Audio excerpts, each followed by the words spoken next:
așez pe o bancă, în trecut îmi amintesc nelămurit de ce nu înțeleg. Și mă gândesc cum unii au tot și eu nu am nimic. Și de ce tot timpul încerc să mă ridic. Realizez că noi cu toții avem o soartă pe care doar noi o putem vedea schimbată. Cu cheia inimii putem deschide o poartă acolo unde Dumnezeu te mai iartă odată. De ce mă chinui și continui să sper că nimeni nu mă îndrumă, eu privesc spre cer.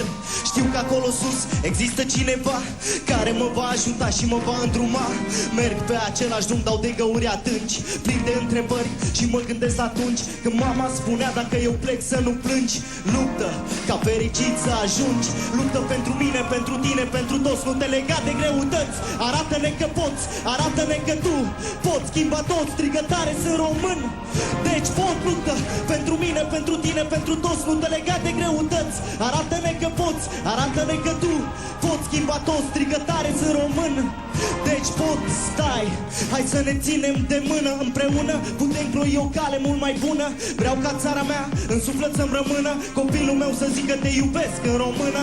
Vreau ca toți să avem același gând, fiindcă toți trăim pe acest pământ. Nu contează cine ești, cum ești de fapt, contează ce vrei să faci cu adevărat. Prea multă tristețe aduce descurajare, prea mulți români uită să se ridice în picioare, prea mulți care nu iau binele în considerare și pun la suflet ceea ce doare cel mai tare. Din păcate, mulți se descurajează, prea mulți critică și nu interesează, prea mulți care își dau cu părerea. Numai sfatul unui mentor îți poate da puterea. Luptă pentru mine, pentru tine, pentru toți. Nu te lega de greutăți, arată-ne că poți, arată-ne că tu poți schimba tot. Strigă tare, sunt român, deci pot. Luptă pentru mine, pentru tine, pentru toți. Nu te lega de greutăți, arată-ne că poți, arată-ne că tu poți schimba tot. Strigă tare, sunt român, deci pot. Strigă tare, mă mândresc, sunt român. Aici e țara mea, aici trăiesc, aici rămân. Aici am crescut, aici am învățat, aici voi rămâne, aici m-am educat, știi?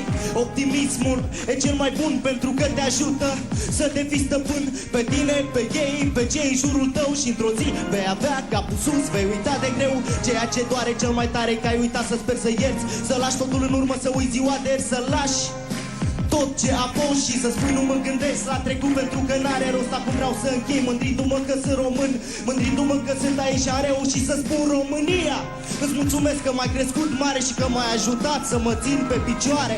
Luptă pentru mine, pentru tine, pentru toți. Nu te lega de greutăți, arată-ne că poți, arată-ne că tu poți schimba tot. Strigă tare, sunt român, deci pot. Luptă pentru mine, pentru tine, pentru toți. Nu te lega de greutăți, arată-ne că poți, arată-ne că tu poți schimba tot. Strigă tare, sunt român, deci pot.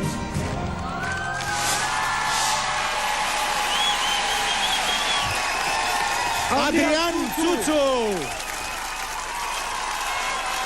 Doamnelor și domnilor, și spunem start, vot, final din finala concursului din 25 aprilie de la România au talent. Rețineți, numai un singur număr va deveni câștigător real al marelui premiu de 120.000 de euro.